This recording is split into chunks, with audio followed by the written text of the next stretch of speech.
आनन्दं परमसुखदं केवलं ज्ञानमूर्तिम् द्वन्द्वातीतं गगनसदृशं तत्त्वमस्याधिलक्ष्यम् एकं नित्यं विमलमचलं सर्वधी साक्षिभूतम् भावातीतं त्रिगुणरहितं सद्गुरुं तं Namami.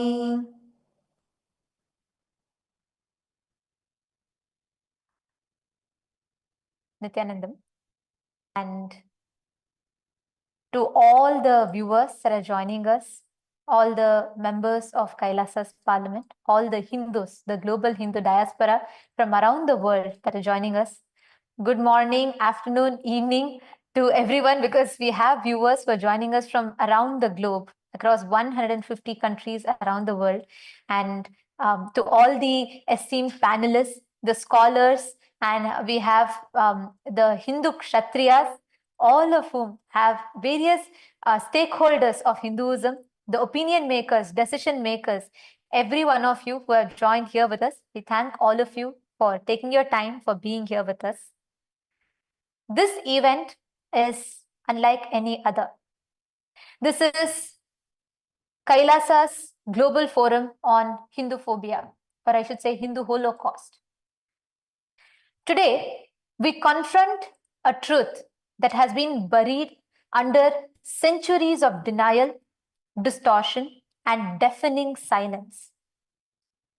The systematic persecution and genocide of Hindus, a tragedy that spans not just not just across a century or two, a millennia, erased entire civilizations and continues to unfold before our eyes even as we speak today. The Hindu story, the Hindu history is not just one of survival, but of staggering loss culturally, demographically, and politically.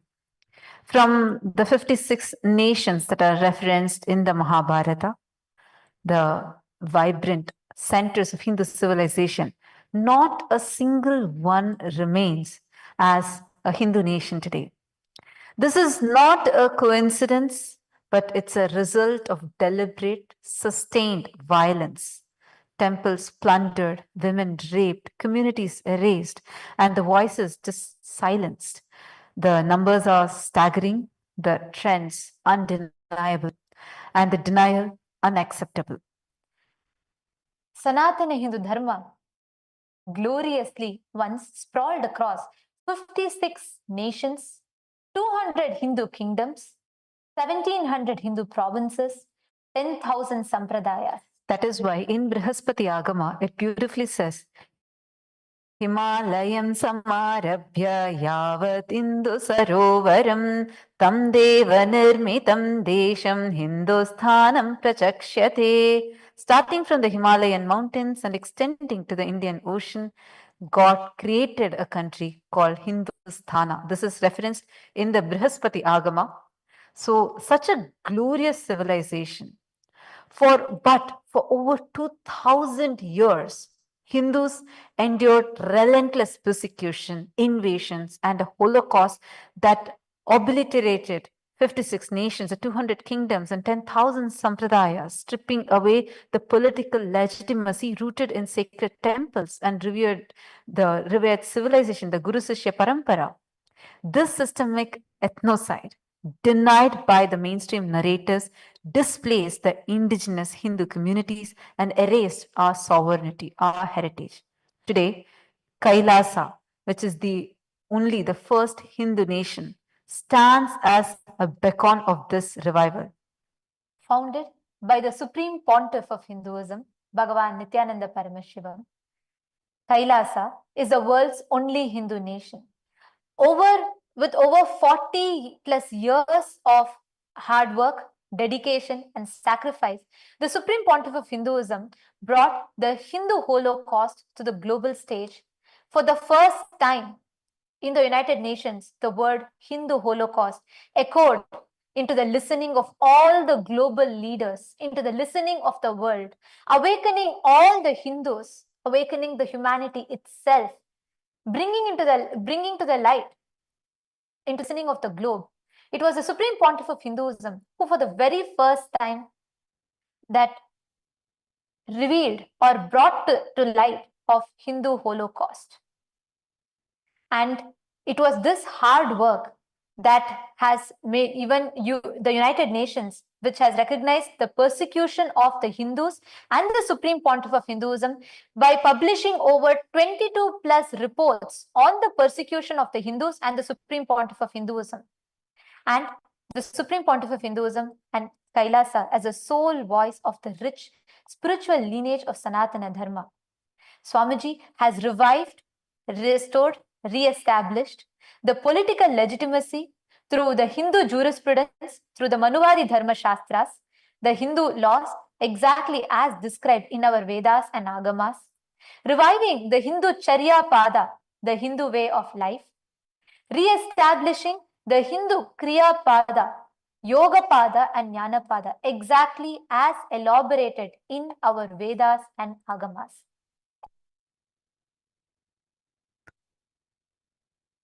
The Supreme Pontiff of Hinduism has revived, re-established the multiple various Hindu sampradayas, civilizations, re-established and revived various lost sciences of Sanatana Hindu Dharma, bringing it to not just the Hindus alone, but to the whole of humanity, giving the best of Sanatana Hindu Dharma for the whole of humanity to enjoy. And we are indeed delighted and honored to have so many of you, still having many more guests, panelists, speakers, so continuously joining us for this very important conference that we are having to voice against the Hindu Holocaust that is actually happening right now. And we welcome each and every single one of you. I also wanted to add a very important thing. Today, we as Kailasa, the first nation for Hindus, where our juridical statehood, which comes from the unbroken sovereignty by the three lineages, the unbroken lineages, the three sovereign Hindu ecclesiastical states, plus the 18 other Hindu ecclesiastical states, for which the Supreme Pontiff of Hinduism has been coronated as the emperor, and our juridical statehood has been published over 6 times by the United Nations. So we, as the first nation for Hindus, Kailasa, are here to voice strongly against what is happening right now, what we as Hindus are being subject to right now.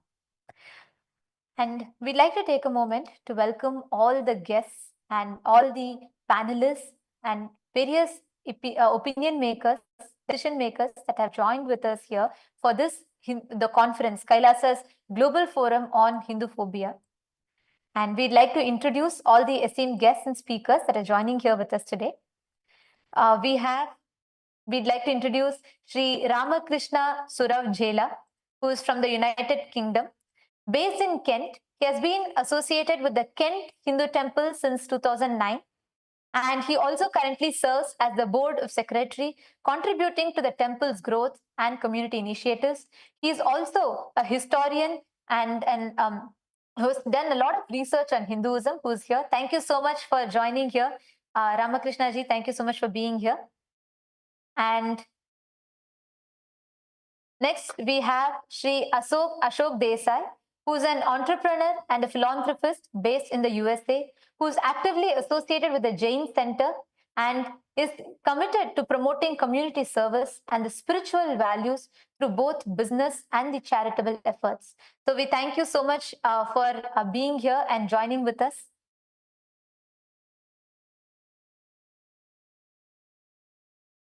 And next we have Sri Amrit Bhandari ji. Nityanandam, Sri Amrit Bhandari ji, thank you so much for being here. And he has been very close to Kailasa, Los Angeles, very strongly associated with Kailasa, who is an entrepreneur and he's a philanthropist, and he's the former president of the Jain Center. And he's been actively working and continues to support the various community initiatives and promote the values of service and leadership. And he's a long-time supporter of Kailasa. Thank you so much for joining here. Thank you so much for being who you are and doing what you're doing. It's wonderful to have you here, Shri Amrit Bhandari ji. And we also have Sri Lakshmi Pillalamari, who is the founder of Sri Darshan Mandir and the Trilokya in Redlands in the United States, and who is dedicated to fostering the spiritual growth, cultural preservation through community services and leadership. And she has also, through establishing this temple, enabling an ecosystem for the Hindus to come and connect to the divine feminine. So thank you so much for being here. Ma Lakshmi Pillalamari, thank you so much for joining here and being with us. And Ma Lakshmi Pillalamari also has been a very strong supporter and been part of Kailasa, supporting Kailasa for many years now. And we also have Sri Neil Patel. Uh, Nityanandam, thank you so much for joining here with us. Sri Neil Patel, and it's wonderful to have you here. He is a financial planner, and also he's from Ohio, who also ran for the U.S. Senate along with J.D. Vance in 2022. Thank you so much for being here. It's wonderful to have you here. Thank you so much. And we have a lot more guests joining, and we are going to be introducing every one of you. I request all the guests that are here, if you all could please come on camera. We request all the panelists. There are many of you who are joining here just now. So all the viewers, we have viewers who are joining from over 150 countries around the world. So we'd like everyone to see you and join that, all of you that have joined in this discussion. Thank you so much. We request everyone to please come on camera.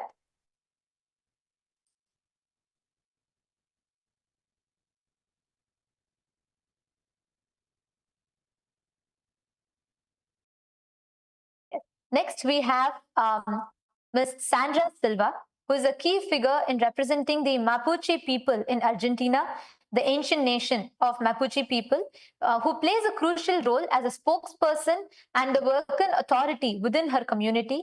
And as part of the National Board of Meeting of Territorial Organizations of the Indigenous People, she contributes to the struggle of indigenous territory, autonomy, and recognition.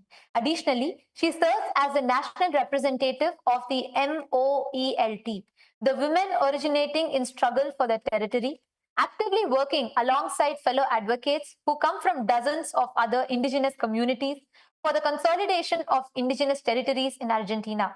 Thank you so much for being here. And next we have Shri Yogi Ramesh Pandeji, Nityanandam. Thank you so much for being here. And he's a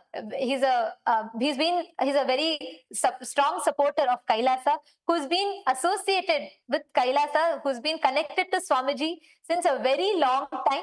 He's also very prominently known as the Laughing Yogi. Yogi Ramesh Pandeji, thank you so much for being here.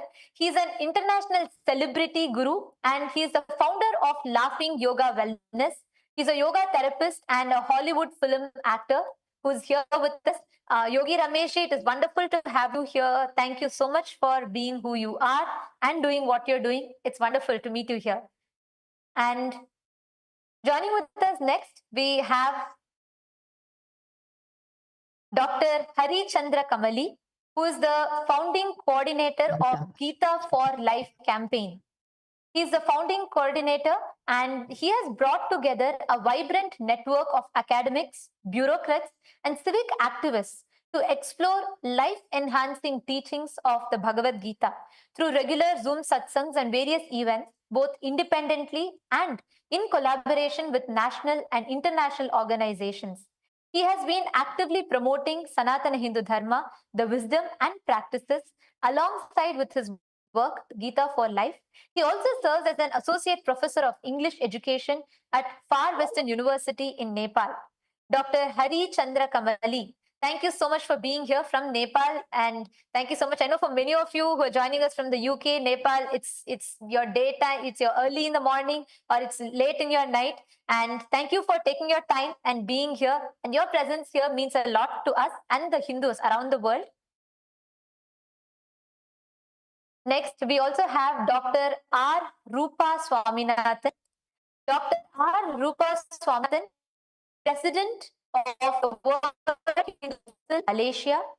She serves as the president of the World Hindu Council in Malaysia, who's an experienced educationist, former vice president at the Malaysia Hindu Sangam, contributing significantly to the advancement of Hindu education and community development in Malaysia.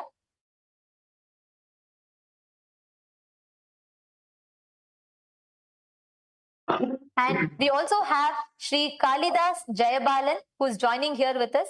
Kalidas Jayabalan is the police sub-inspector from Pondicherry in India, and he's also a Siddha doctor, and he's born in Ariyankuppam, a village in Pondicherry, and he pursued BA in Tamil, and in 2004 he joined the police force, and along the way he's also deeply studied Siddha medicine, mastering preparation of powerful elixirs, including traditional gold parpam and the silver parpam.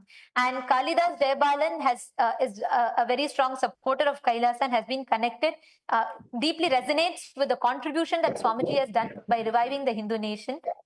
Thank you so much for joining here, Ayya. Thank you so much.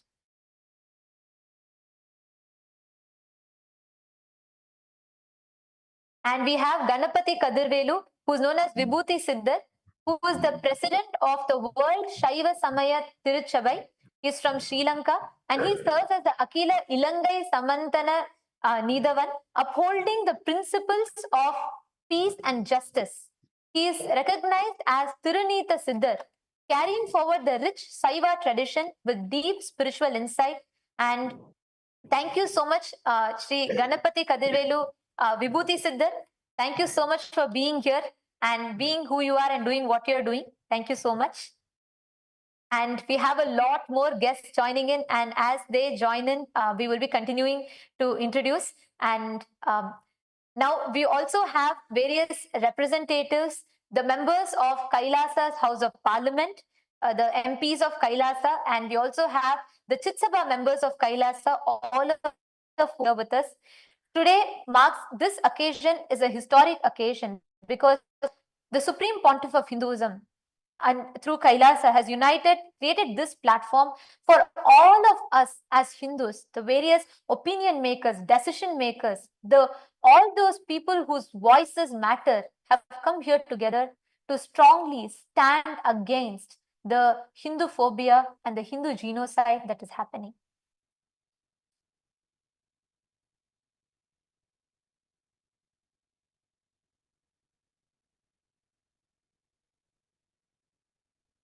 And once again, I thank all the guests. I'd like to request if all the guests could please come on camera, Shri Dharmesh Patelji, Jorge Antonio, and K. Kamalanathan, and Dharam Guru, Dr. S. Shastriji. We have many guests and panelists who are continuously joining.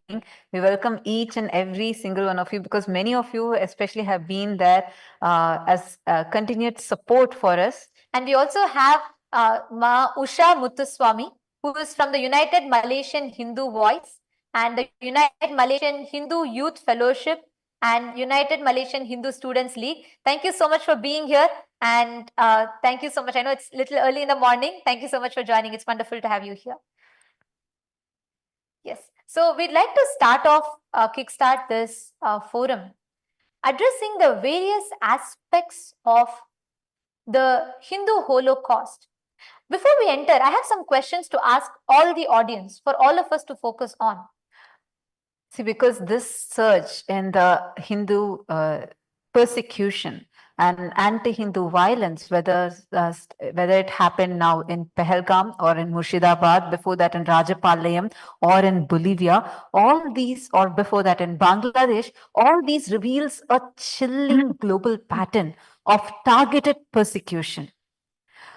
Now, what recently happened, the recent terrorist attack that happened in Pahalgam in Jammu and Kashmir on the 22nd of April 2025, where terrorists who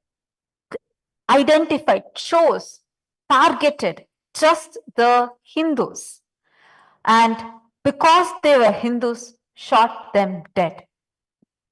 The kind of brutality with which the violence occurred is very disturbing. and like how they were forced to, the men were forced to pull their pants down to be checked whether they are Muslims or not, and if not, they were attacked, they were killed. The kind of issues that we are facing. Just in the last 2 months, we have already faced Hindu attacks, the anti Hindu attacks that have been happening, be it in Rajapalayam or in Bolivia or in Pahalgam, Murshidabad. Now, just this is just what I'm talking about, is just in the last 2 months, but this has been a pattern that has been ongoing for the last 2000 years. Yet, this has been silenced by the entire mainstream industries, be it the media channels or the places of study where you're studying in the history books. So, this is the current situation that is happening right now. And so we'd like to ask all the viewers that are here, because there has been no, despite so many attacks and relentless persecution that is happening, still the Hindu Holocaust is largely silenced, and even worse, is denied. How many more centuries of silence will it take before Hindu lives are considered worthy of global outrage? For how long will we Hindus be divided? Why has there been no strong, unified movement for to acknowledge the persecution and to stop the Hindu persecution? And our focus, the primary focus of this conference is going to be on what kind of legal protections or what kind of solutions can be approached, advocacy models do Hindus need to safeguard our future, to rebuild and to revive the Hindu Rashtra. And we'd like to start this, before we enter into the panel discussion, we'd like to take a moment to honor all the 600 plus millions of voices, Hindus, that have been massacred across centuries of persecution, that has silenced across through various different persecutions and attacks. And we'd like to also take a moment to offer gratitude to various incarnations like the Supreme Pontiff of Hinduism and various other Hindu gurus, religious leaders, and their sacrifice to keep Sanatana Dharma alive. Today, we owe it to them and to the future to stand up with courage and clarity. With that, we would like to enter into the first question of the panel, which is, in the light of these recent attacks on Hindus, Hindu gurus, with the light of Hindu phobia, Hindu genocide, we'd like to ask the question to begin with is asking, what is the reason why are Hindus targeted? Why is Hindu phobia becoming prevalent in an age where freedom of speech and so much of advocacy, freedom of speech is advocated? Why are Hindus being targeted? We'd like to welcome all the panelists to please start sharing and shedding some light on what is your perspective on this.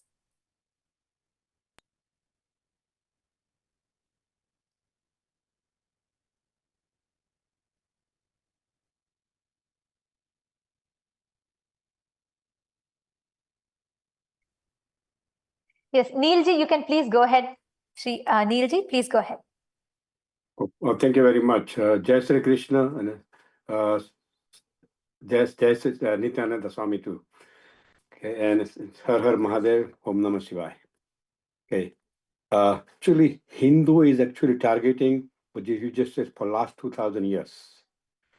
And we know about 600, between 800 million Hindu got so far genocide. As per my knowledge, 600 between 800 million. Muslim Mughals, as well before Alexander, even Germany came in, and Britishers, more Portuguese, everybody, and even currently, even in India, in our own country, and Muslim is actually targeting Hindu people. Just like, when something happened in Rajasthan, I think they cut the, and that is exactly going on for long time. I think we got to stand up and we got to go and we got to do something, because we cannot just sit down. What did the Krishna says?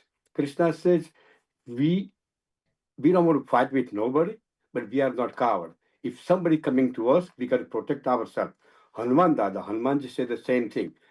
first, we should protect ourselves. And same thing exactly Krishna says, and same thing we should, Sanatana Dharma says, we got to protect our dharma. And dharma is religious. If you don't protect our religious, who is going to protect that? That's why we should fight. We should actually do something, and we can request to the Modi and Amit Shah as well as the Indian government.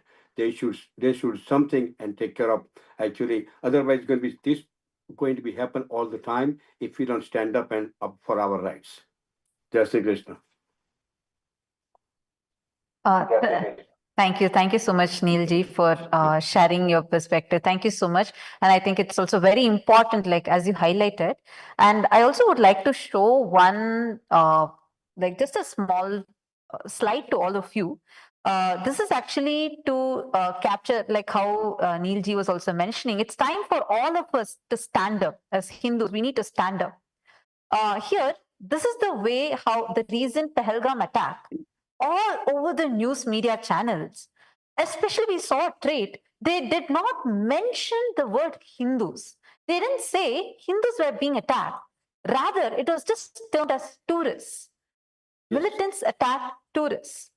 So we would like to hear from the panelists and speakers why so much fear to even speak about this Hindu genocide, and what is the reason you think, and where all do you see that this Hindu genocide awareness is not there?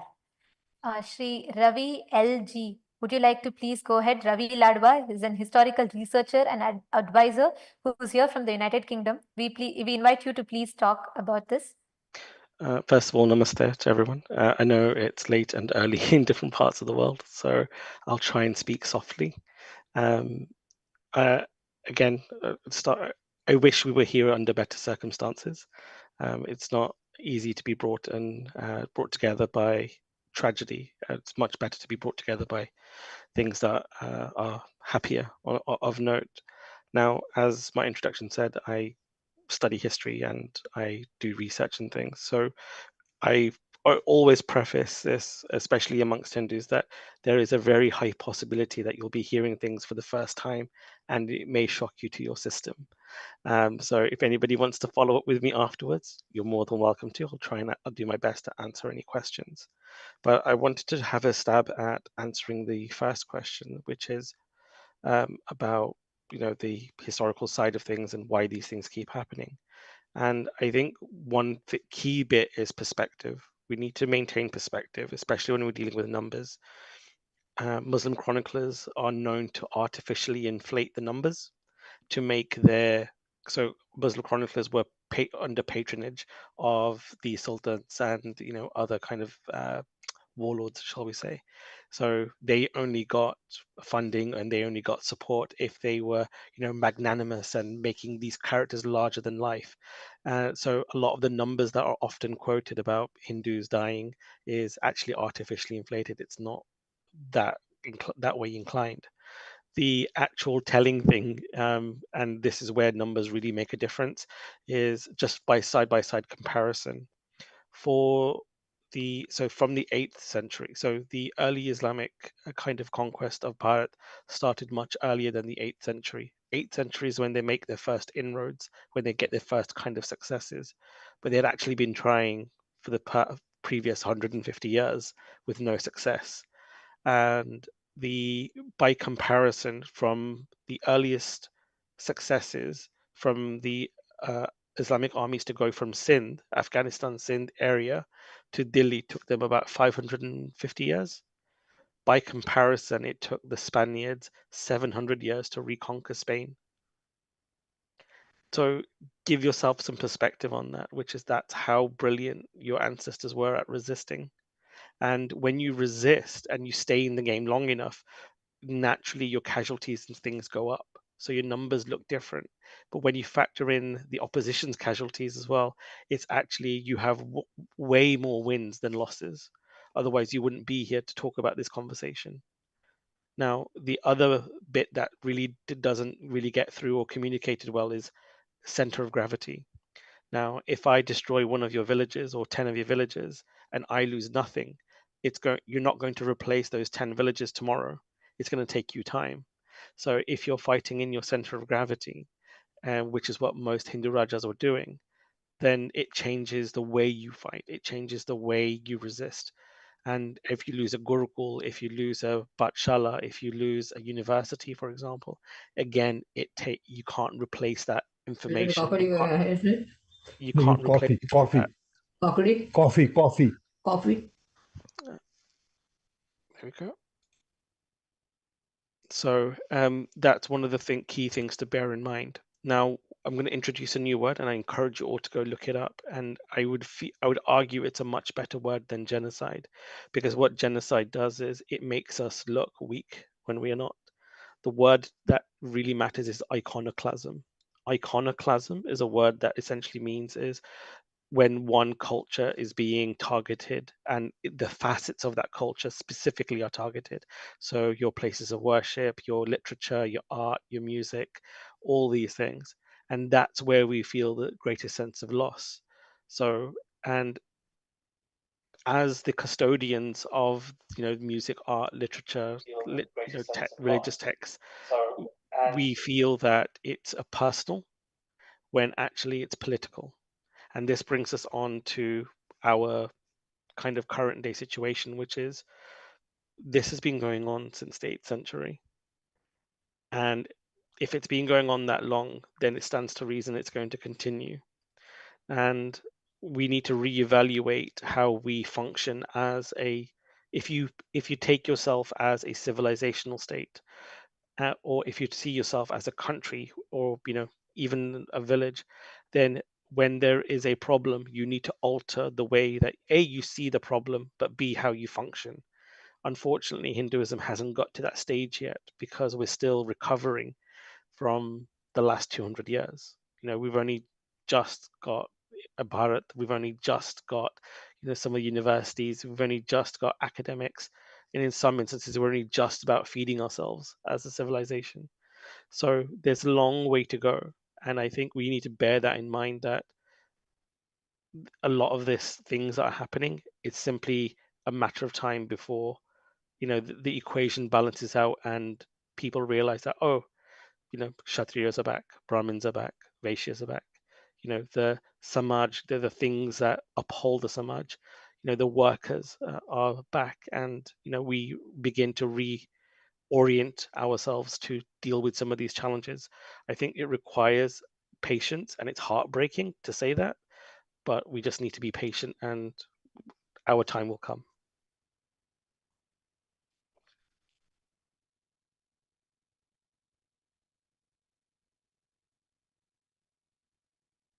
Thank you so much, Ravi Ladvaji. Thank you so much for sharing that. You highlighted an important point, and that would bring me to my next question to Yogi Ramesh ji.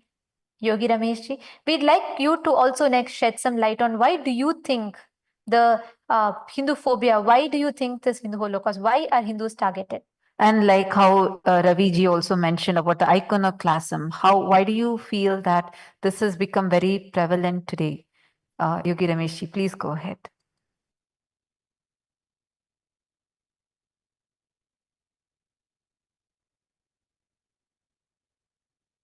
Hindus stand for honesty, integrity, nobility, dignity, and unity. So we have to develop the spiritual power of enlightenment as we stand for being a spiritual nation in the world.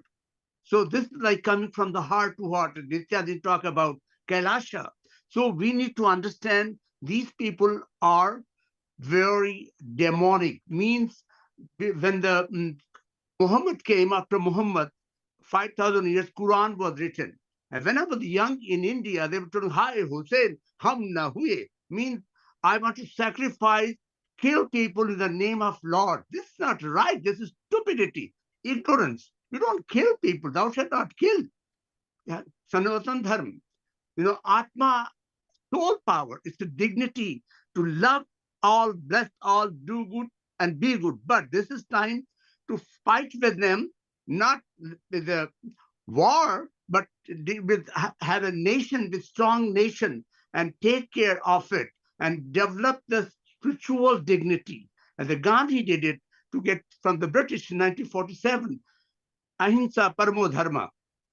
So we have to develop and have a strong faith in the Creator who created all of us.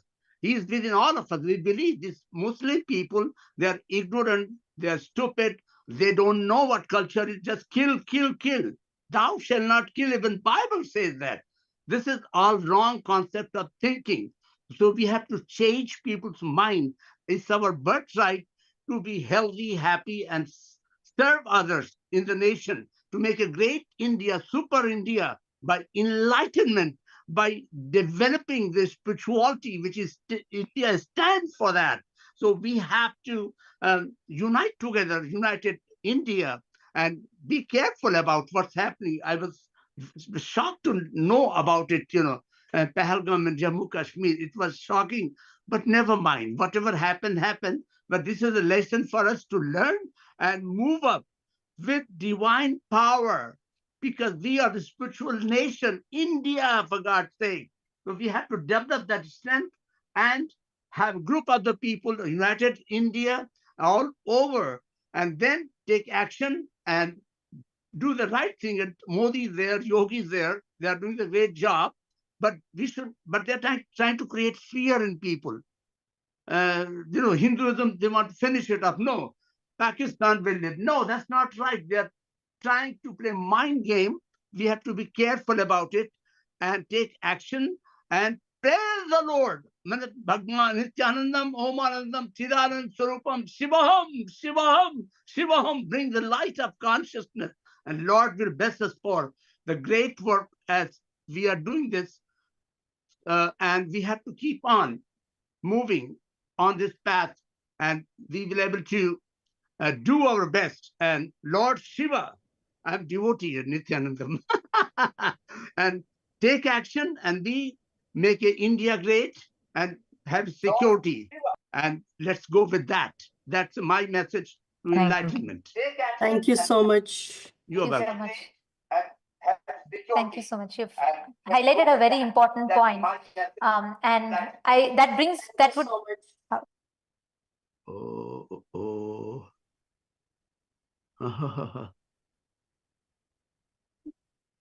Thank you so much, Yogi Rameshji.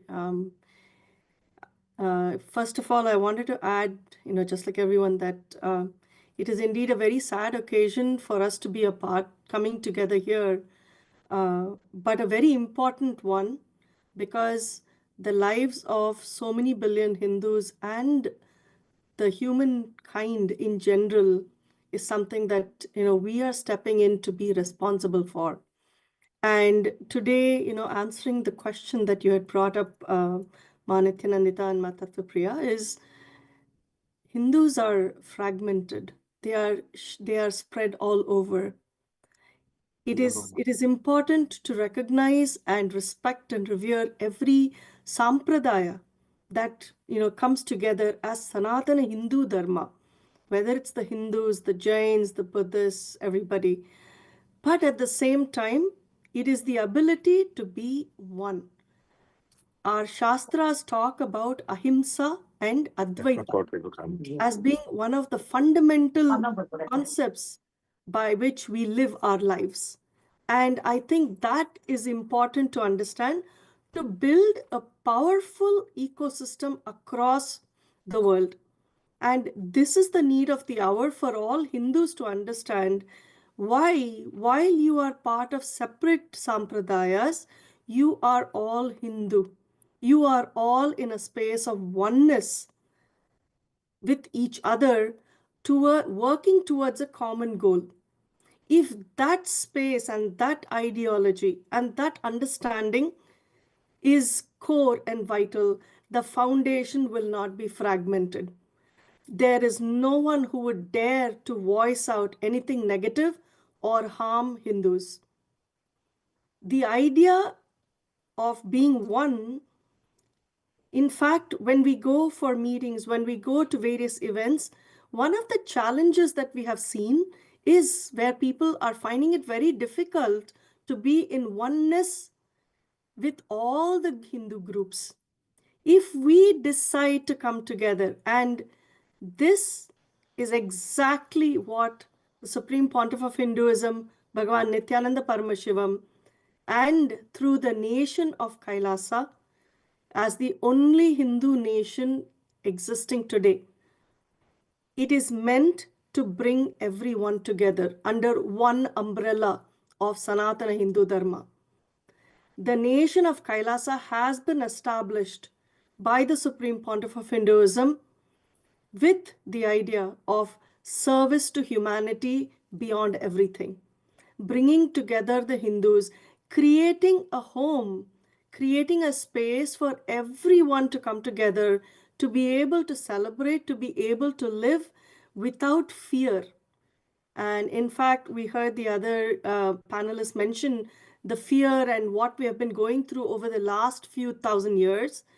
And it is time to overcome that. It is time to know that when we start working in a space of oneness, then there is nothing that can impact us. There is nothing that can harm us. There is nothing that can destroy Sanatana Dharma.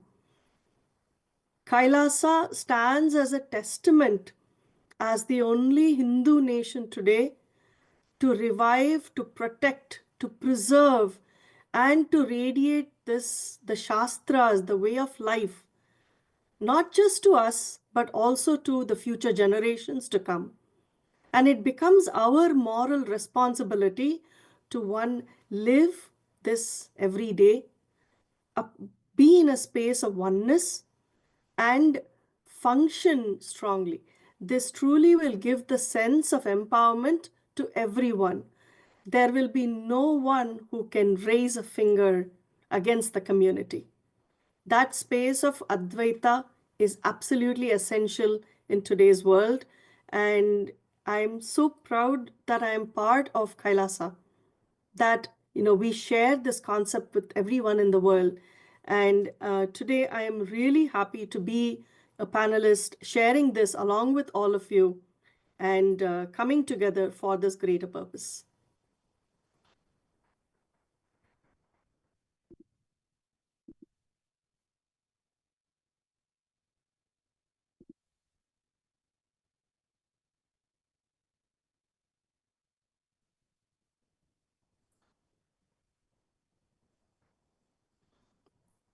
नमस्ते, सभी busy हैं?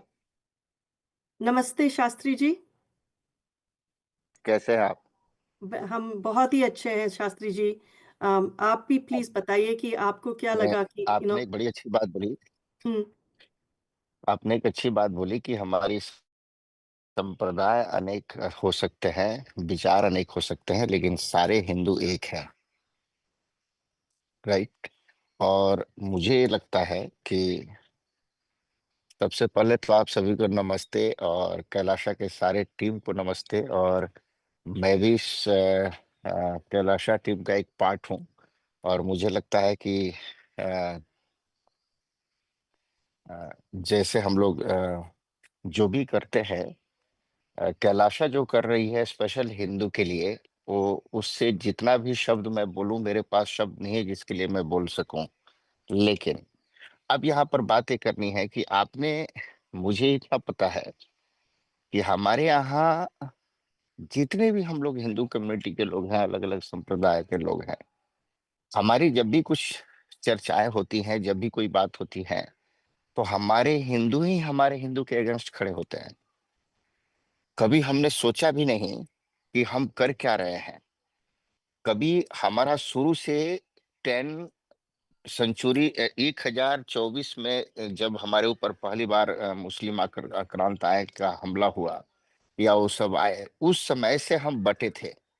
और अब एक नया slogan था मोदी और योगी का कि जो बटेंगे तो कटेंगे, मतलब अगर बटेंगे तो कटेंगे, और वो दिख रहा है।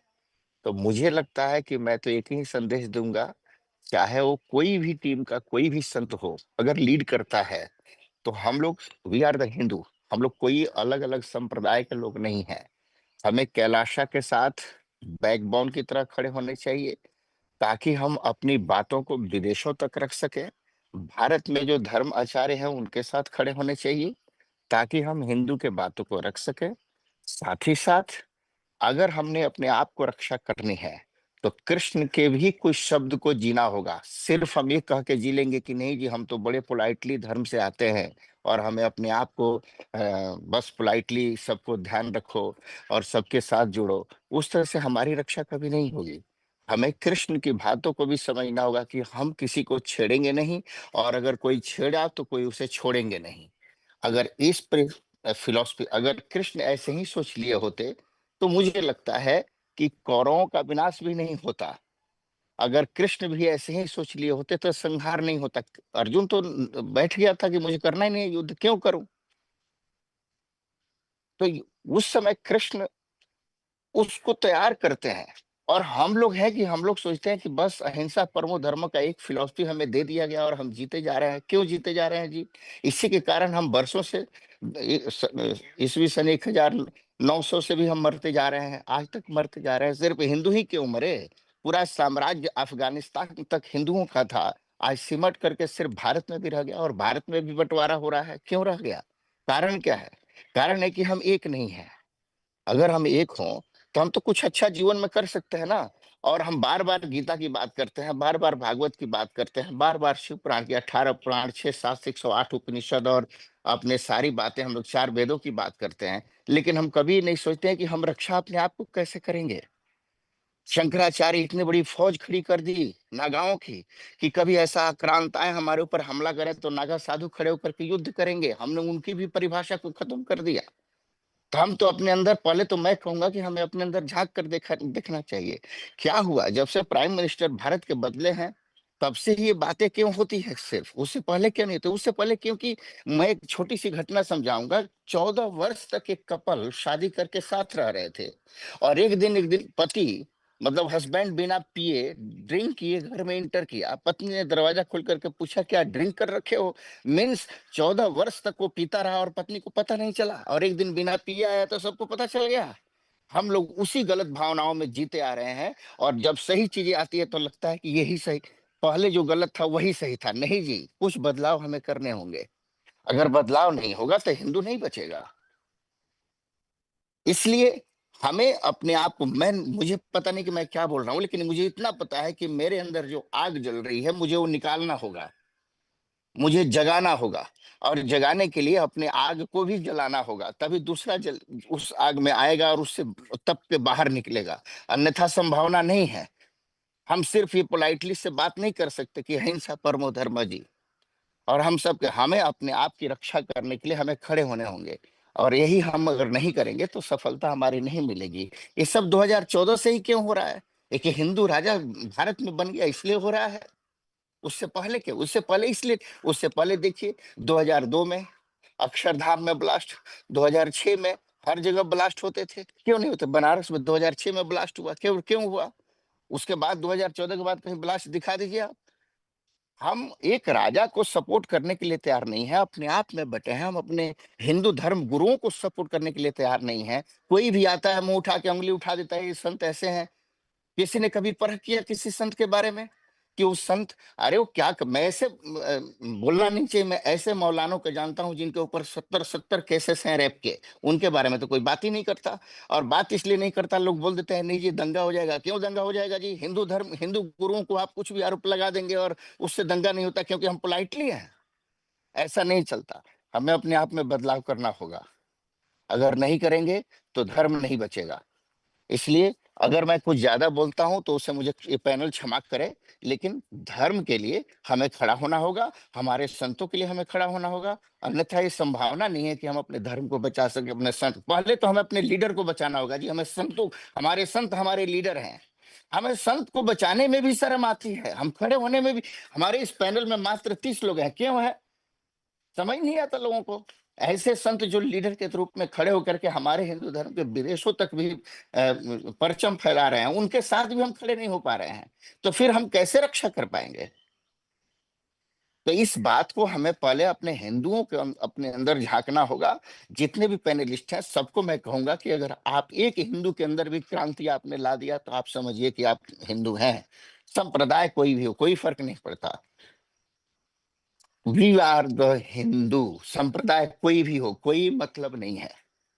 इसलिए इस तरह की घटनाओं को अगर रुकना होगा तो हमें अपने स्पिरिचुअल गुरु को सपोर्ट करने होंगे, उनको आगे लाना होगा ताकि वो हमें मार्गदर्शन कर सके और हम सभी को एक प्लेटफॉर्म पर ला सकें।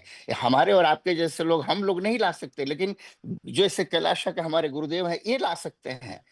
सभी ऐसे ऐसे स्पिरिचुअल लीडर ला सकते हैं, हम लोग नहीं ला सकते, और इनके लिए हम लोगों को सपोर्ट करना होगा।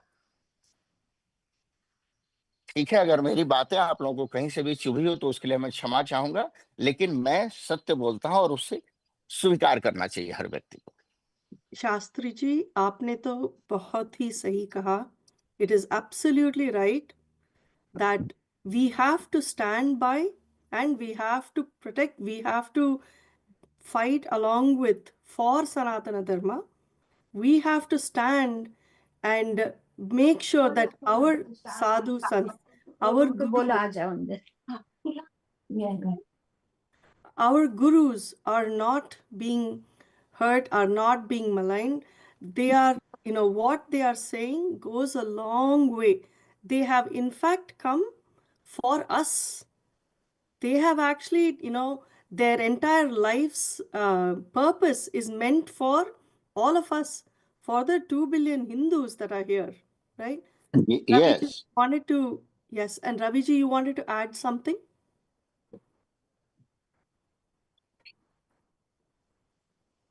Namaste all. Namaskar everybody. Ramakrishna here. Continuing and adding to what Shastri ji has said. Well said, Shastri ji. आपको बहुत बहुत प्रणाम. आपने बहुत सत्य वचन कहा. So adding to what Pandit ji had said, I would say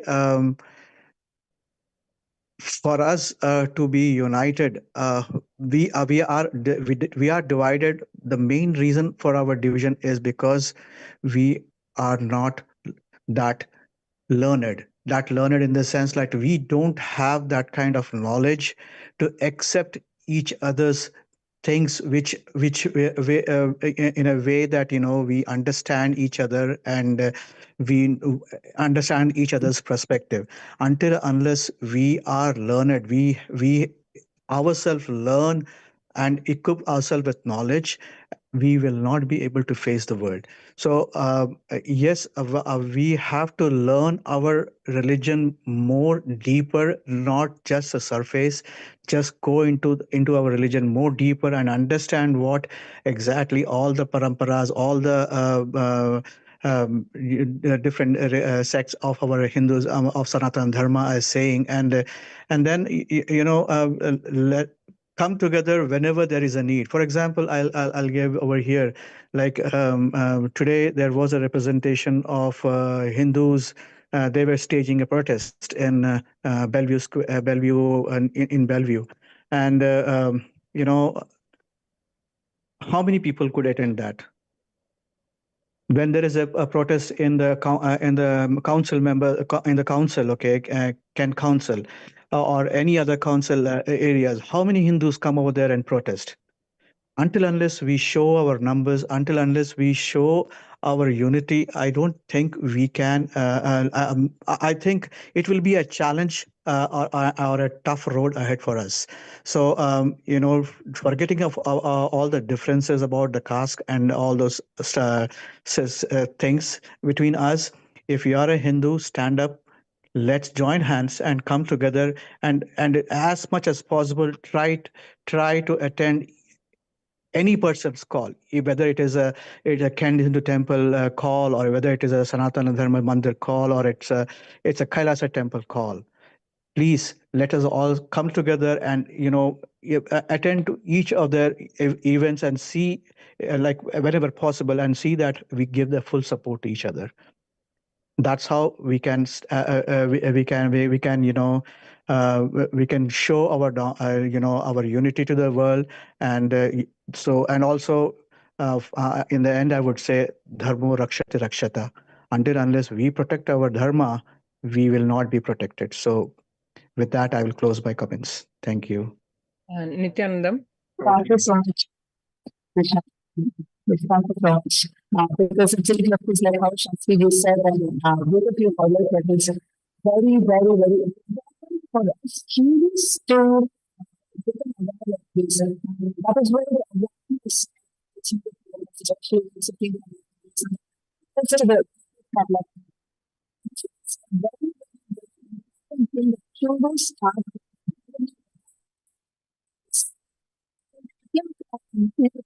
Krishnaji so Shastri rightly highlighted the necessity for Hindus to unite to wake up to the persecution that Hinduism is facing.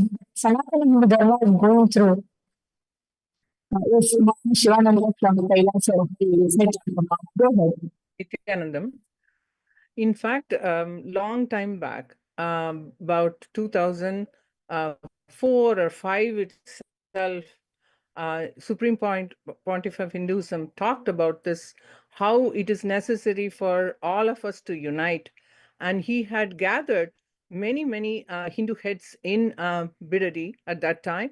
And I was there, and many people participated, and he insisted that we all unite together and we may be following different various sanghas, but we can unite, and how the sannyas sampradaya can be carried. All this about gurukuls, everything he brought it. Kailasa was formed a long time back than now. And that was his, I sincerely think that's the reason he was attacked first, because he was trying to unite all Hindus. Because he was reaching out to all over the world, people all over the world. And Hinduism, authentic Hinduism was brought to even the Westerners and everything only by Supreme Pontiff of Hinduism at that time, because with temples he established and various other knowledge about Hinduism. I myself learned a lot only after meeting Supreme Pontiff of Hinduism. Even though I was born and raised as a Hindu in a temple society, still I learned only about all these persecutions, and all these things went on only through Supreme Pontiff of Hinduism, how much knowledge he gave us. That is the reason he had been attacked so many times continuously. And but Kailasha's roots started long time back. The nation of Kailasha started long time back, because he is a Hindu narrative, I thought, at that time itself, who wanted to bring everybody together and unite us. But at that time also, I don't think people understood that, because when he was attacked, I don't think any of the Hindu organizations also came to rescue or even talk about this. And it is a sad thing, but I have to address this now here. And even though many people were, they knew that he was attacked, but they were mummed. Because why? Because we Hindus are not together. So Kailasha is very important right now to have, and all the other people also understand, because even in the Paramashiva Sena program, Swamiji, we call him, he is introducing to even to many people, even what happened in the Holocaust, what happened with dates and everything about the knowledge about this is given through Kailasha to anybody. And this is what our services are being done to unite Hindus. So he is being actually the narrative for Hinduism.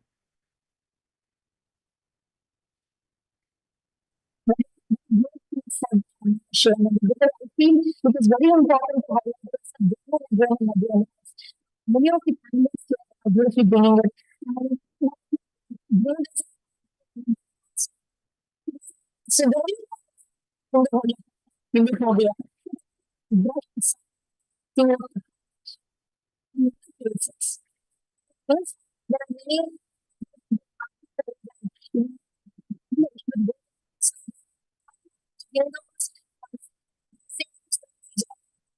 keeping very sympathy. contribution to what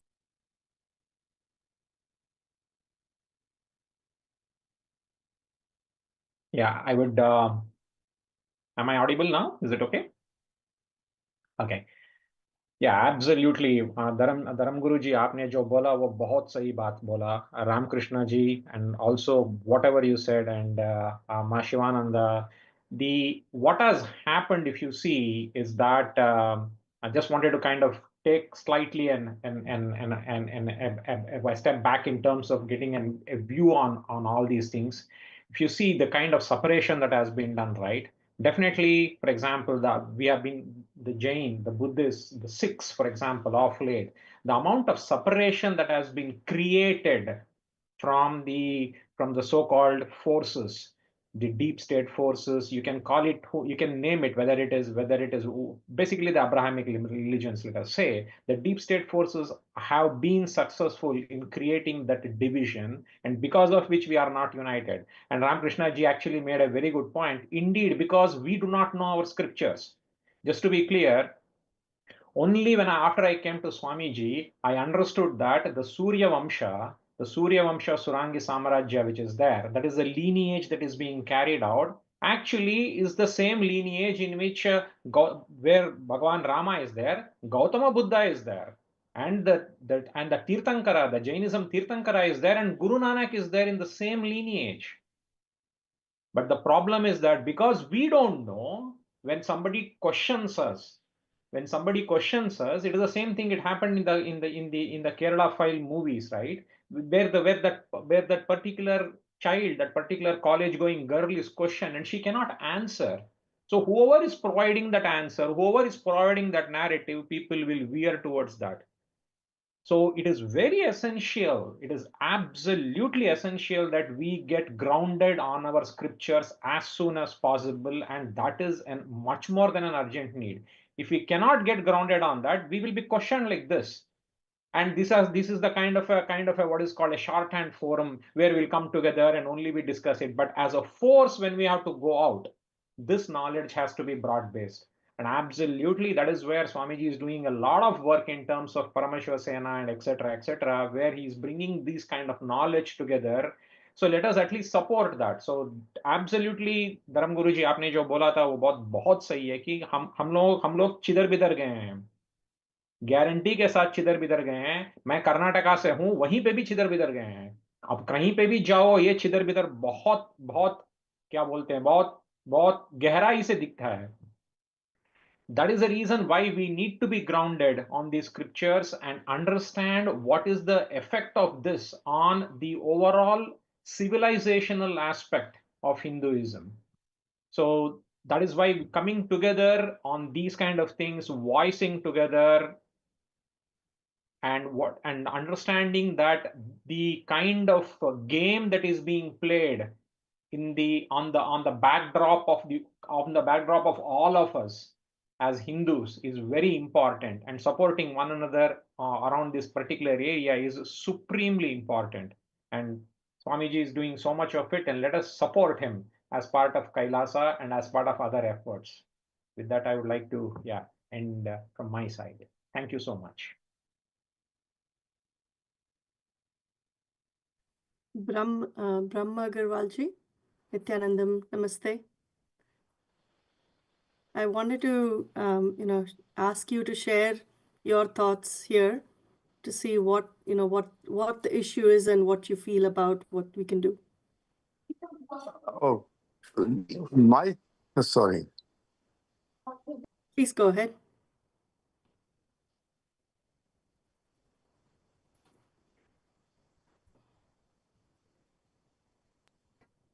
Hello. Yes, we can hear you. Yes, Brahmaji, Okay. we are able to hear you. So my thing has been, a Muslim guy asked me in a flight, why do you worship stones? So we have come up with a booklet which explains the significance of all the murtis in the temples. We're such a big challenge. People want to know about Hinduism. Where do they go? Where do they go? They go to a temple and Pujari says, we wake up the god at 5 o'clock in the morning. We wake up the god. And then we give him a bath and feed him and then put him to sleep at 2 o'clock and then wake him up again at 4 o'clock. Now, what do you think people get the message? And our children ask us, how can you put an elephant head on a human body?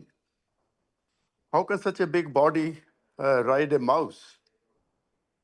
So there are so many things, and the Christians think we are worshiping millions of gods and goddesses. We suppress our women. We worship cows. So this sort of information is there. And our Hindus, anywhere, I have been to Kenya, India, UK, and this country. No temple has any pujaris who can explain what Hinduism is. So this is the biggest challenge we all have. And of course, we keep saying, Modi ji keeps saying, Vasudhaiv Kutumb, that the whole world is one big family. So our teachings are so wonderful. Everybody should know what our teachings are. We should, in this Western world, be able to, and if one person came, Osho, see, 95 Rolls Royces used to be in his ashram. Prabhupada came here, and how many thousands of millions of people have become Hare Krishna? Then Mahesh Yogi came here, and how many people, they formed a university here. Everybody practices yoga. And who are the teachers? Americans. So there's tremendous inferiority complex, especially in India, the word Hindu. See, whatever the Muslims did and the British did to destroy our culture, then the Congress came in. Now, who is the head of Congress? Is a Christian lady, Italian. And his son, her son, is keep criticizing the Hindus. He says Guru Nanak was okay, Swami, Jain Swami was okay, Buddha was okay. Hindus are the problem. So much criticism he created. Because as far as they are concerned, the family is or has been a Muslim family. And we don't know that. Everybody is, मैं मोक्ष का प्राप्त कर लूं. I want मोक्ष. तो देश का अभी आरएसएस यहाँ पे एचएसएस अमेरिका में, but India में अगर RSS, if there was no RSS, what would have happened? If Modi ji was not there in 2014, what would have happened? These people had plans to finish up completely Hindu community. See, Hindu dharma to is Sanatan, is universal, is you can't destroy the religion, the teachings. But we must practice, we must know what Hindu Dharma is. And this is where we created a booklet which explains the significance of all the murtis. And in fact, I shared that with him, Imam of a mosque. And what he says, the Imam, he says, if these murtis have a meaning, now this is the booklet, explaining the significance of all the murtis. How many people know the significance of Ganesha? So when I shared it with the imam of that mosque, he said, "Oh my God, why don't you share this information with the whole world? Nobody knows about it." And that's true. Our kids want to talk about our dharma, and the pujaris don't know English. And our children don't know Hindi or Gujarati. So there's a big, big challenge. The way things are going on, it's going to be a big problem that our temples will become just like museums because children are not going to worship. So that's a big challenge. So Swamiji, I have been associated with Swamiji. Oh my God. I think he is the only one who speaks the way he speaks about Hinduism or Hindus. So we need more people like that.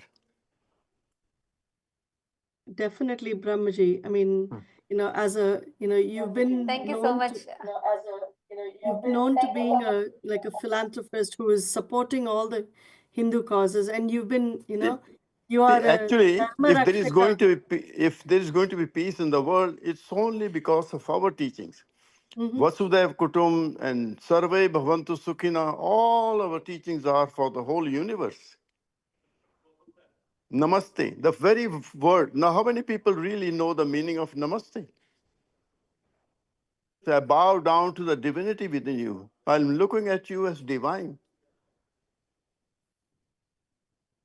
So we have to spread our teachings. And these Americans especially are very receptive. When I shared this information about namaste, that I bow down to that, this is what it means. And, they after the COVID, they started this way and that way and all that instead of shaking hands. And I said, this is where we invented this namaste 5,000 years ago. They were so impressed. So we have to get up and share this information within the community and with the rest of the world. Thank you. So beautifully said.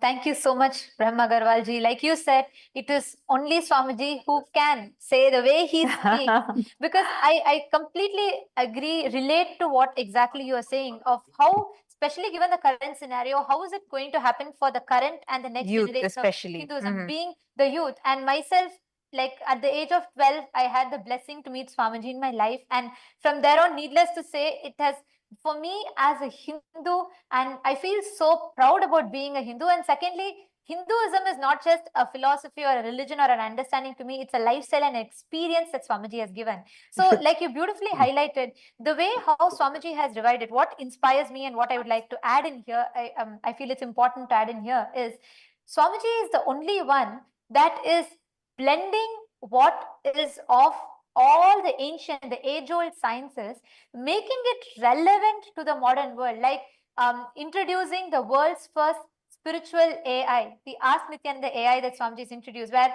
the today when people want to speak, when they want to see, they can just go and use AI and play with it, or whether it is establishing the digital ecosystems, whether YouTube, Instagram, TikTok, name it, and there Swamiji is, and giving that, gifting this science and gifting all the great sciences of Hinduism to people, and that I feel is something very Yeah, important. the Ask Nityananda AI, which is like exactly like something that I would like to add in here, because what Brahma Agarwalji brought up as being how our next generation does not even know like the meanings of, like, let's say namaste. So now where can they go? So this Ask Nityananda AI, which is a completely a free AI to be used. We have, Agarwalji, we already have more than 100 models which are trained only purely on the Sanatana Hindu Dharma scriptures. So anybody, we are actually having currently the user base in over 200 countries, where now the younger generation, because it's AI, they are able to go ask questions as to understand the meaning, the terminologies in Hinduism. Why do I have to put kumkum, or why should I do namaste? Why should I bow down to Ganesha? Who is Ganesha?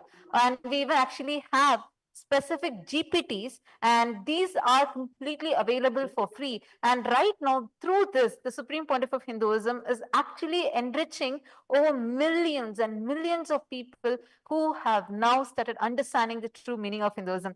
And so I just wanted to add this in because I just got so excited with what you shared, because I feel that's a very, very important point where people, the next generation, do not have a source to where they can go and look in. And actually, this I'll brings me. I'll just share one more item. See, I've Yes, also please. come up with a booklet besides this booklet, which explains the significance of all the murtis in the temples. We have created another booklet about the festival, the significance of the festivals of Hindu Dharma. See, all our festivals have a significance. Shivratri and Makar Sankranti and Diwali and Vijayadashmi, they all have a very big significance. So we have created a book on that also.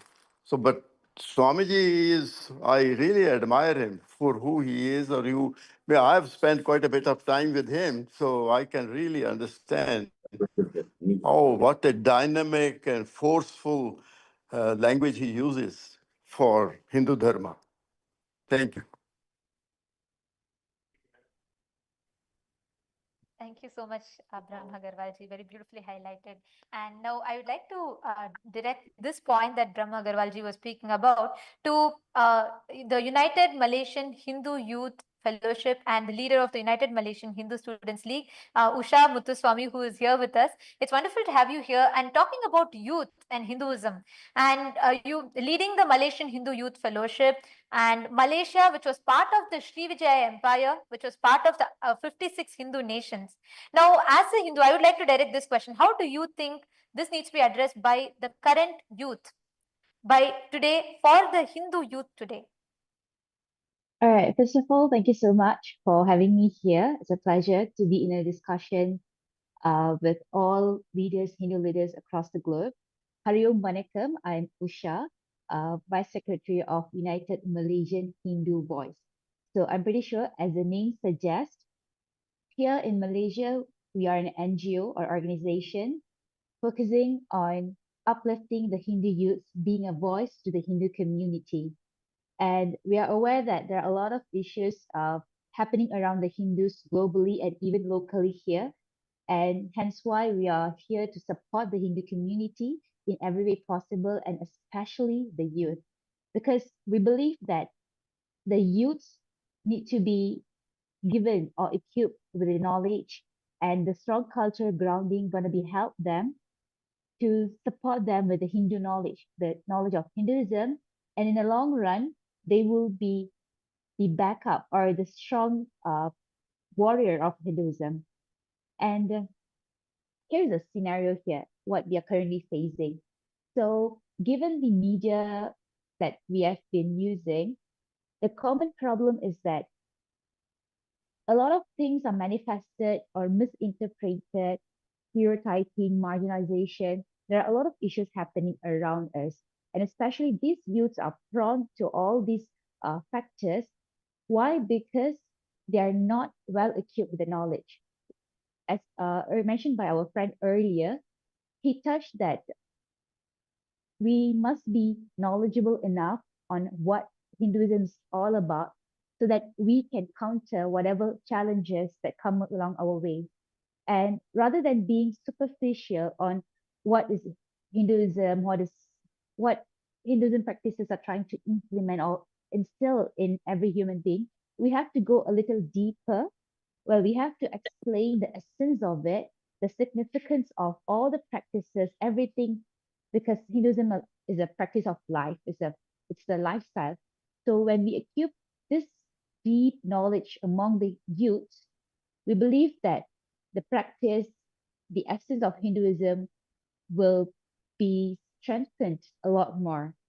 So again, rather than being superficial, it is our task, our responsibility to instill the deeper meaning of what is Hinduism all about to the younger generation. And here in Malaysia, what we are doing currently to support the Hindu youth is basically equipping them with the basic skills. Because first, if they are able to understand themselves, groom themselves, build their self, it will be a lot more easier for us to instill, to bring in what Hinduism teaches, what is Hinduism all about. So in Malaysia, we have a lot of organization coming along supporting the Hindu youth to understand the culture of Hinduism, the tradition, and the teaching of Hinduism. And here today we have a lot of leaders who are from various parts of for the world. And I believe that it would be very beautiful if we can come along together collectively, enhance the knowledge, support our Hindu youths, and equip them with sufficient knowledge so that whatever struggle challenges that come along the way, they're able to face it confidently. Again, knowledge keeps the power and confidence. And with that, we can go a long way. And just a quick summary here, because all of us have shared beautiful comments, beautiful point of views and feedbacks. And like mentioned by our friend earlier, Dharma protects those who protect Dharma. And here, United Malaysian Hindu Voice, collectively together with other entities in Malaysia, We are standing with the youths, ensuring that they're never alone in this journey to uphold Hinduism, uphold the righteousness. And thank you again. It's a beautiful platform for us to work together to support our Hindu youths. Thank you.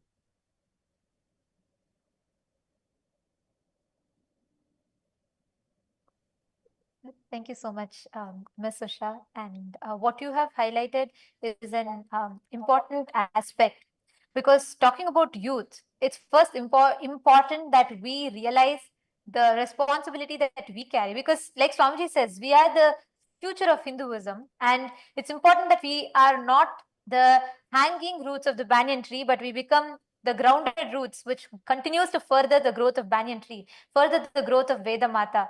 And with that is something that really inspires me, because every youth today, every Hindu youth today, everyone, like in various different ways, how Swamiji is empowering. If we see the statistics of how, whether it is increase in drugs, increase in alcoholism, increase in addiction, increase in so many things that's happening in the current youth generation today, the mental health crisis, which is hitting a peak like never before. And I think this is something, this would be very good for, we have our one of the House of Representatives and members of Parliament of Kailasa, Dr. Sona Kamath, who's also a doctor. And I'd like to invite you to add in a little bit here about today's youth realizing about Hinduism and how you see that Swamiji is doing it. Please go ahead, Ma. Nityanandam, first of all, thank you for inviting me to be on this very esteemed panel. I'm delighted to be amongst these thought leaders across the world, you know, from activists to researchers to religious leaders. So who am I to be on this esteemed panel? I'm just a physician. But you know what I am? I'm a devotee of Swamiji, and I've learned something really important, that as a mother and as a Hindu mother, I have to have a very loud voice, and I have to understand myself the importance of our teachings and the importance of giving that to our children. Because you're right, those roots, if they're not strong and they're not built by our families, they're not going to last very long. There are too many forces out there, as you've heard already from, you know, Neil G, thank you, politicians who've, you know, been here and have already been campaigning, and researchers, Ravi G, you know, and our thought leaders, our gurus, you know, who are out there carrying that torch forward and protecting the Dharma. But if we all don't stand up together, our children will not have a future. Our children are already being targeted to hate themselves as Hindus, hate their skin color. This goes back to centuries, generations. This is colonialism. It hasn't gone away. It's just here in a different form. Neocolonialism exists today, and our children are subjected to it. The reasons why so much depression, so much, you know, drug use, all of these statistics are increasing. Why? Because there is a force out there that is making these children not feel strong about who they are.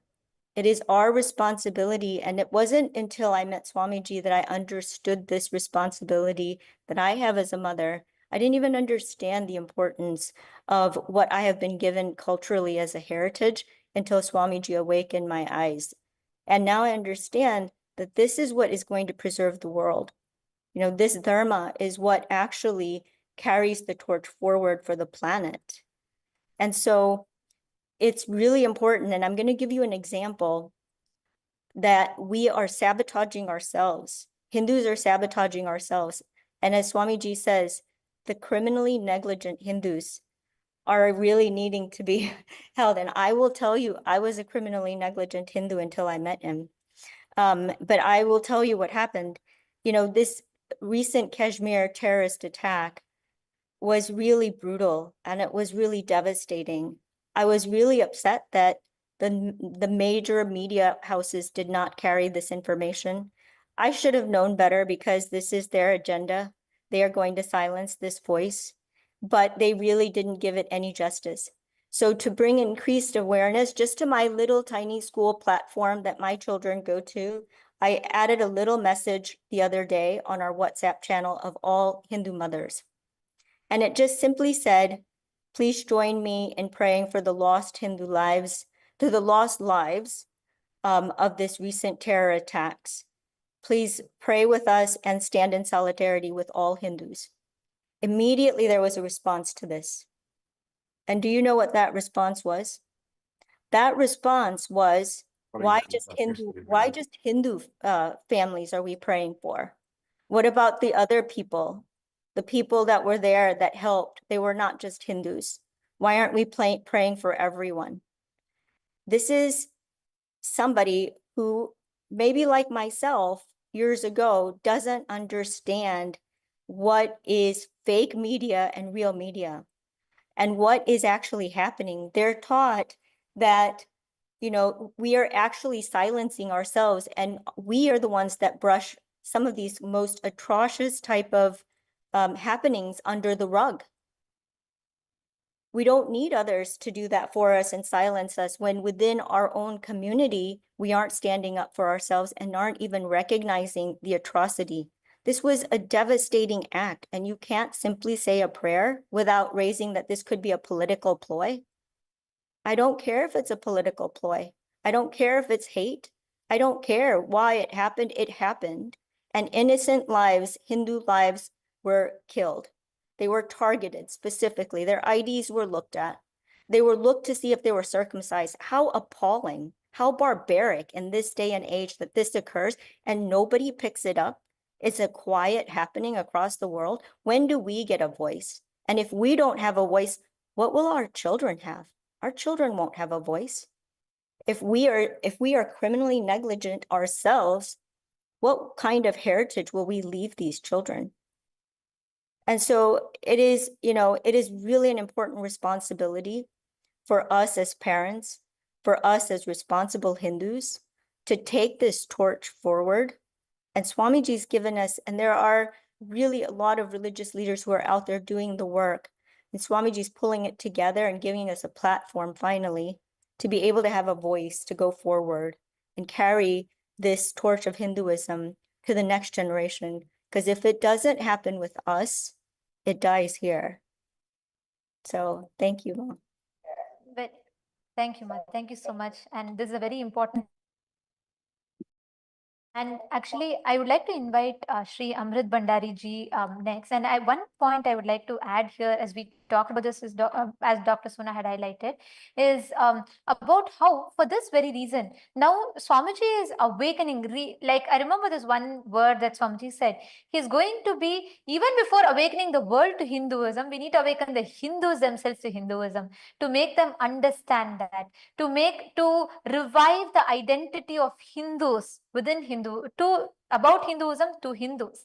And which is why Swamiji, even like right now as we talk, Swamiji is literally reviving this Hindu identity powerfully through a very beautiful course called Paramashiva Sena, where so many people, I am blessed to be a part of, conducting this program. And when I see Hindus from across the world, Australia, Europe, America, and, various different parts, even India, so many people, so many Hindus come, and the first thing that they say, I hear this from everyone, is, I have never understood Hinduism like what Swamiji is introducing now. And through the Paramashiva Sena program, Swamiji is not just, telling about Hinduism, but the experience of and reinstating the responsibility within every Hindu, especially when I see so many Hindu youth attending this program.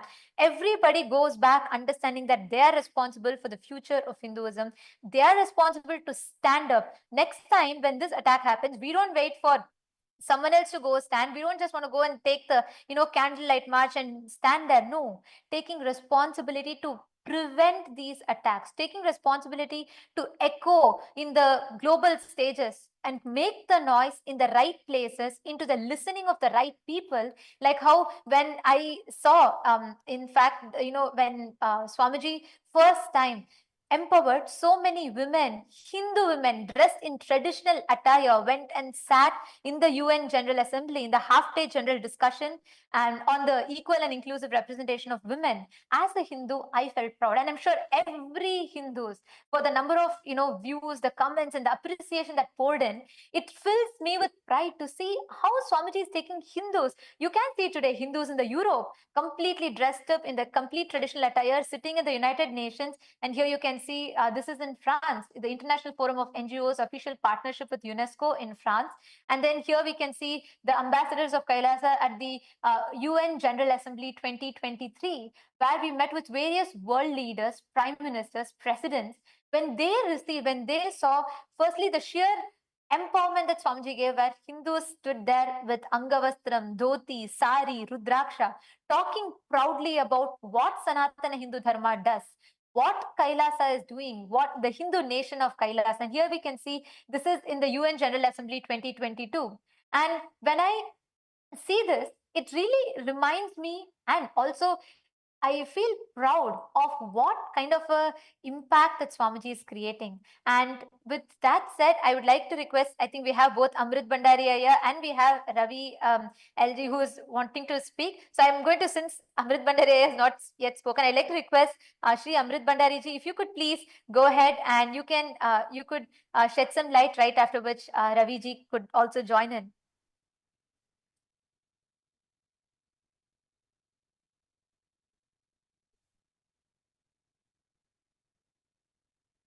Hello. Hello. Jai Shri Krishna. Please go ahead.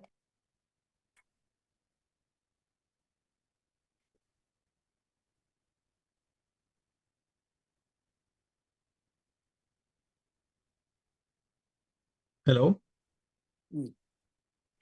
Yes, Amrit ji, we can hear you. Amrit Bhandari ji, please go ahead. Can you hear me? This is Amrit Bhandari. I have problem with my video. Can you hear me? Yes, everyone can hear you. Okay. My name is Amrit Bhandari. I'm from Los Angeles area. I'm a Jain. Nityanam to everybody. Namaste to everybody. Jai Janendra everybody. There were 2 attacks in Kashmir and Bangladesh. They're killing Hindus. We can talk about Hinduism. We can talk about Ahimsa. But these are Muslims. And they don't understand Hinduism. So our talks and rituals will not help us.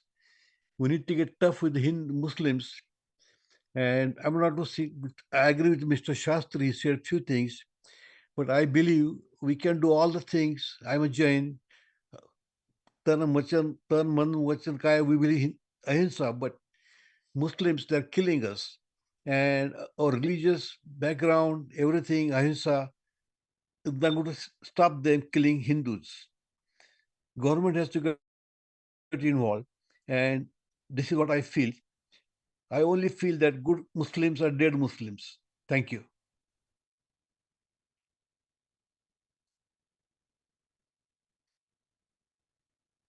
Thank you, Amrit ji. And Ravi ji, would you like to go ahead and add in?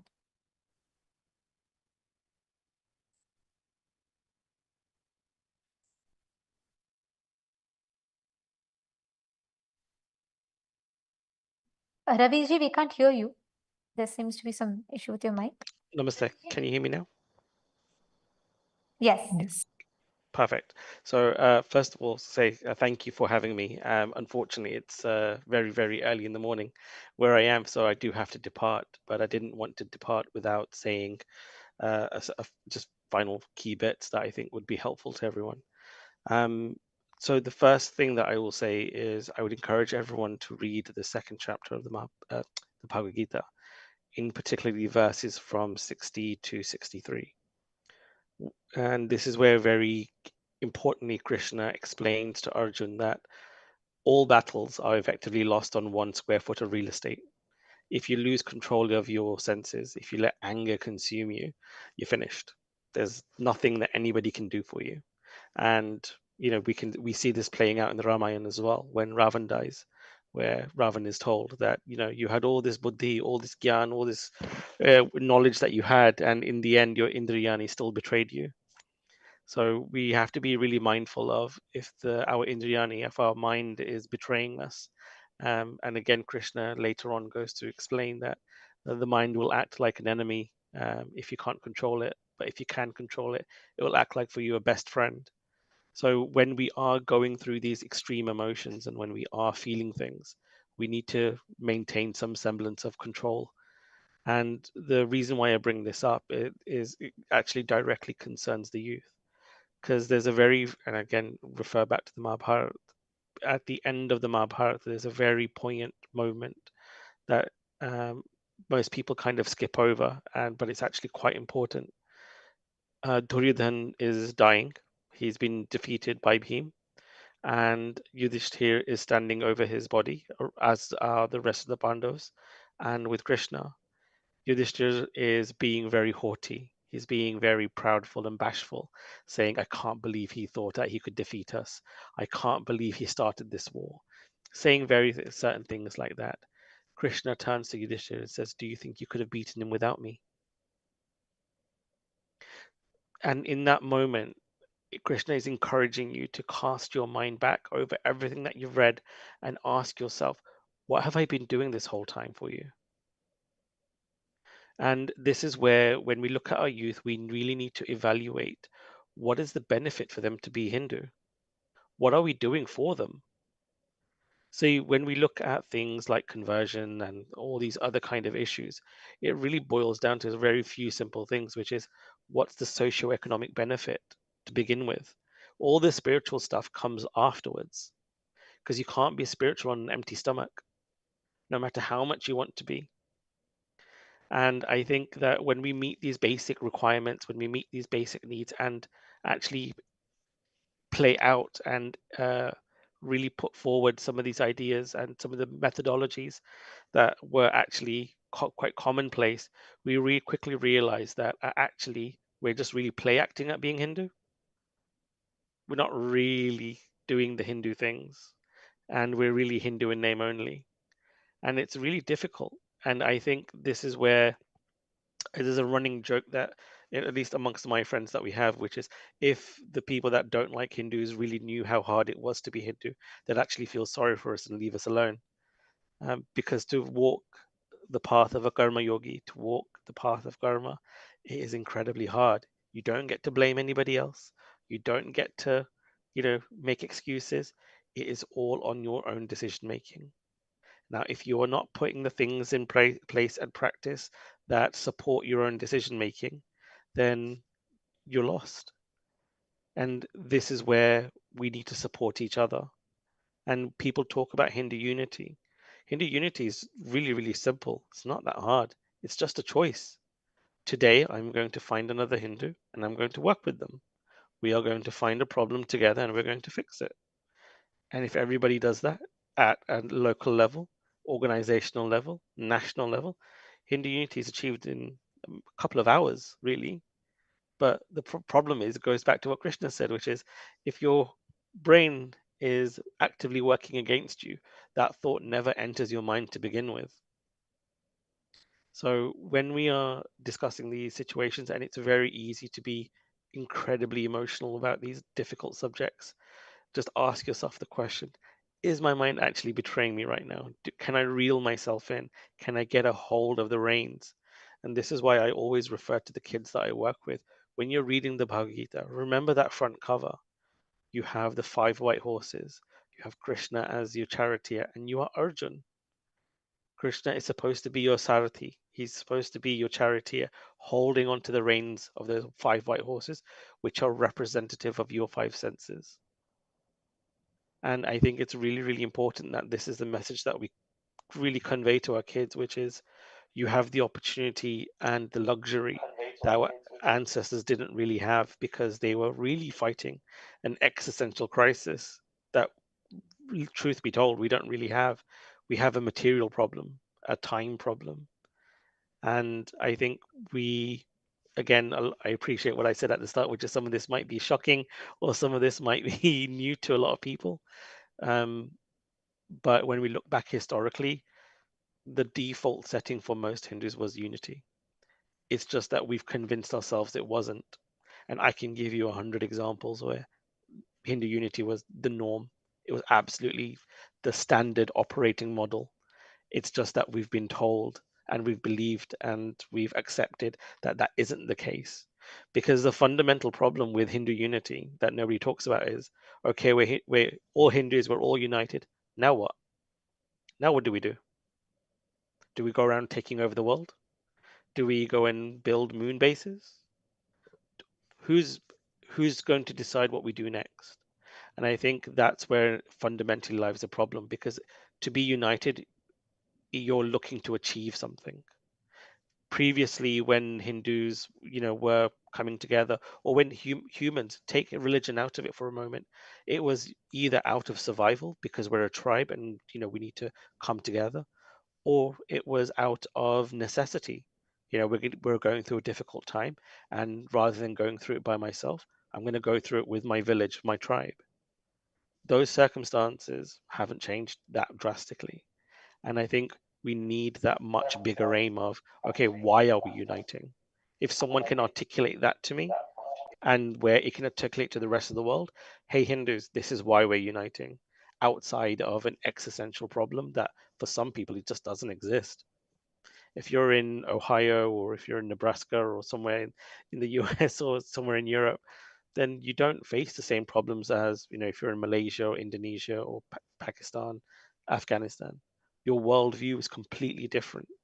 And to put yourself in that other person's shoes takes a lot of work and a lot of time.